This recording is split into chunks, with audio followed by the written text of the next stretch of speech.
Levy व्यवस्था अध्याय 13। चर्म रोग संबंधित नियम। फिर यहोवा ने मूसा और हारून से कहा, जब किसी मनुष्य के शरीर के चर्म में सूजन या पपड़ी या दाग हो और इससे उसके चर्म में कोढ़ की व्याधि के समान कुछ दिखाई पड़े, तो उसे हारून याजक के पास या उसके पुत्र जो याजक है उनमें से किसी के पास ले जाए। जब याजक उसके चर्म की व्याधि को देखे और यदि उस व्याधि के स्थान के रोए उजले हो गए हो और व्याधि चर्म से गहरी दिखाई पड़े, तो वह जान ले कि कोढ़ की व्याधि है, और याजक उस मनुष्य को देखकर उसको अशुद्ध ठहराए। पर यदि वह दाग उसके चर्म में उजला तो हो, परंतु चर्म से गहरा न देख पड़े और न वहां के रोए उजले हो गए हो, तो याजक उसको 7 दिन तक बंद करके रखे और 7वें दिन याजक उसको देखे, और यदि वह व्याधि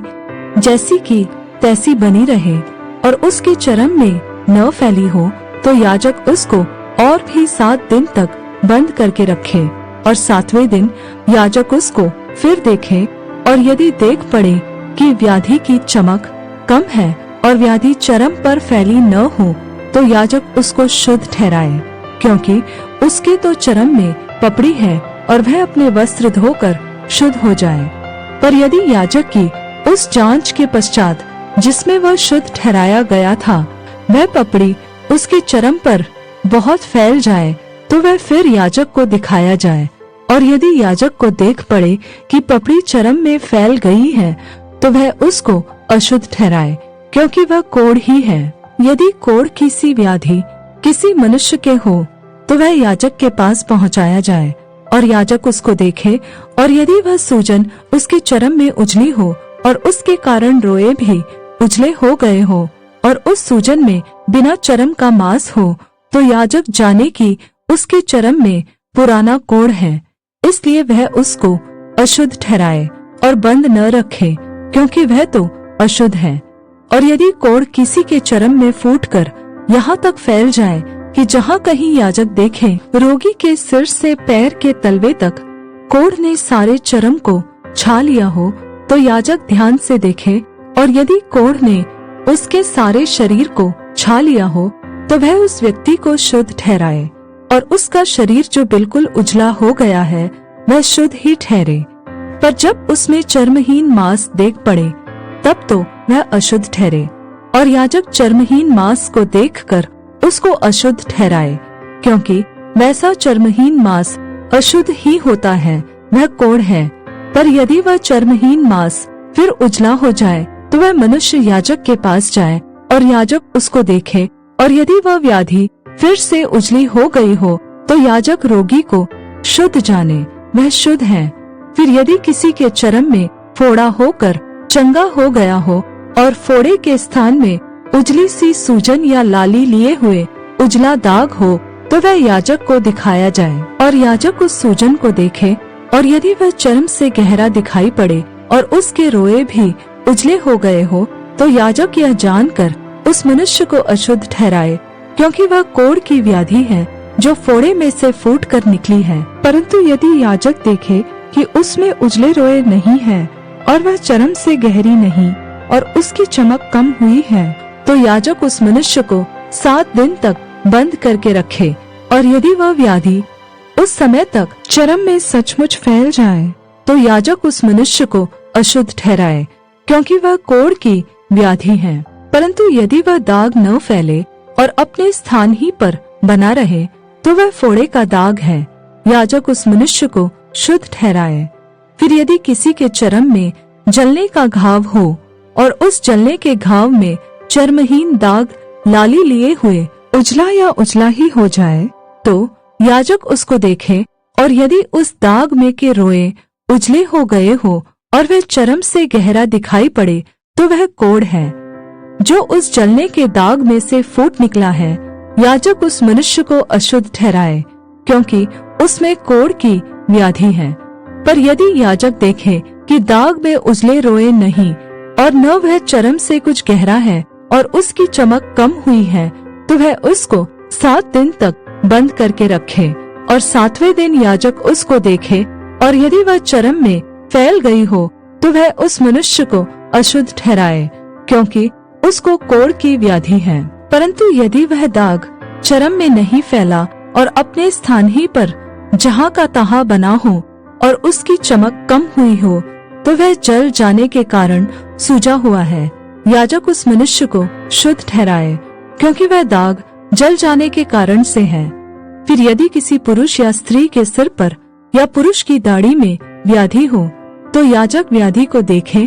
और यदि वह चर्म से गहरी देख पड़े और उसमें भूरे भूरे पतले बाल हो, तो याजक उस मनुष्य को अशुद्ध ठहराए।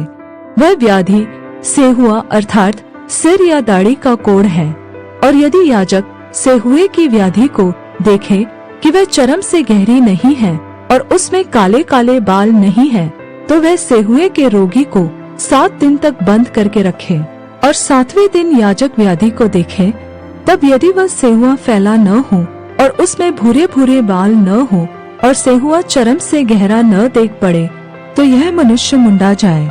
परंतु जहाँ सेहुआ हो वहाँ न मुंडा जाए। और याजक उस सेहुए वाले को और भी 7 दिन तक बंद करे। और 7वें दिन याजक सेहुए को देखे, और यदि वह सेहुआ चर्म में फैला न हो और चर्म से गहरा न देख पड़े, तो याजक उस मनुष्य को शुद्ध ठहराए और वह अपने वस्त्र धोकर शुद्ध ठहरे। पर यदि उसके शुद्ध ठहरने के पश्चात सेहुआ चर्म में कुछ भी फैले, तो याजक उसको देखे, और यदि वह चर्म में फैला हो, तो याजक भूरे बाल न ढूंढे, क्योंकि वह मनुष्य अशुद्ध है। परंतु यदि उसकी दृष्टि में वह सेहुआ जैसे का तैसा बना हो और उसमें काले काले बाल जमे हो, तो वह जाने की सेहुआ चंगा हो गया है और वह मनुष्य शुद्ध है। याजक उसको शुद्ध ही ठहराए। फिर यदि किसी पुरुष या स्त्री के चर्म में उजले दाग हो, तो याजक देखे, और यदि उसके चर्म में वे दाग कम उजले हो, तो वह जाने की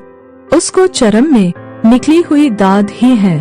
वह मनुष्य शुद्ध ठहरे। फिर जिसके सिर के बाल झड़ गए हो, तो जानना कि वह चंदुला तो है परंतु शुद्ध है। और जिसके सिर के आगे के बाल झड़ गए हो, तो वह माथे का चंदुला तो है परंतु शुद्ध है। परंतु यदि चंदुले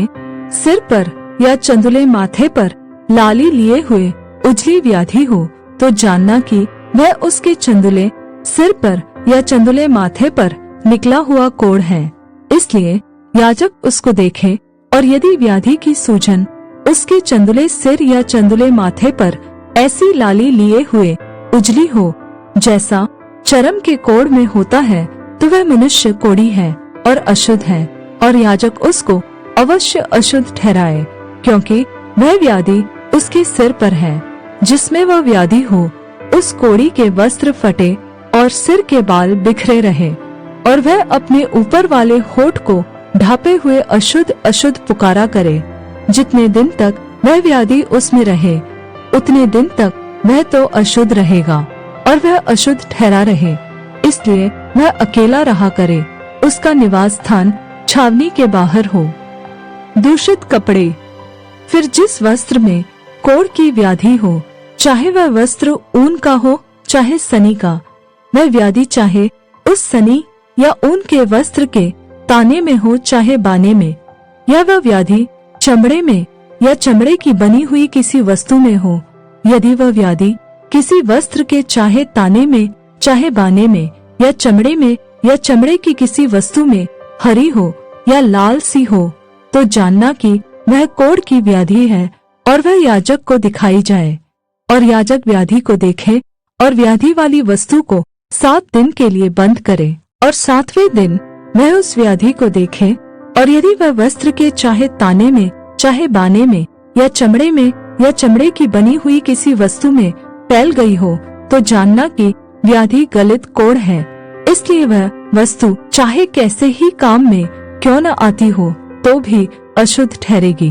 वह उस वस्त्र को जिसके ताने या बाने में वह व्याधि हो, चाहे वह ऊन का हो चाहे सनी का या चमड़े की वस्तु हो, उसको जला दे। वह व्याधि गलित कोढ़ की है, वह वस्तु आग में जलाई जाए। यदि याजक देखे कि वह व्याधि उस वस्त्र के ताने या बाने में या चमड़े की उस वस्तु में नहीं फैली, तो जिस वस्तु में व्याधि हो उसके धोने की आज्ञा दे, तब उसे और भी 7 दिन तक बंद करके रखे, और उसके धोने के बाद याजक उसको देखे, और यदि व्याधि का न तो रंग बदला हो और न व्याधि फैली हो, तो जानना कि वह अशुद्ध है। उसे आग में जलाना, क्योंकि चाहे वह व्याधि भीतर चाहे ऊपरी हो, तो भी वह खा जाने वाली व्याधि है। पर यदि याजक देखे कि उसके धोने के पश्चात व्याधि की चमक कम हो गई, तो वह उसको वस्त्र के चाहे ताने चाहे बाने में से या चमड़े में से फाड़ कर निकाले, और यदि वह व्याधि तब भी उस वस्त्र के ताने या बाने में या चमड़े की उस वस्तु में दिखाई पड़े, तो जानना कि वह फूट कर निकली हुई व्याधि है, और जिसमें वह व्याधि हो उसे आग में जलाना। यदि उस वस्त्र से जिसके ताने या बाने में व्याधि हो या चमड़े की जो वस्तु हो, उससे जब धोई जाए और व्याधि जाती रही, तो वह दूसरी बार धुलकर शुद्ध ठहरे। ऊन या सनी के वस्त्र में के ताने या बाने में या चमड़े की किसी वस्तु में जो कोढ़ की व्याधि हो, उसके शुद्ध और अशुद्ध ठहराने की यही व्यवस्था है।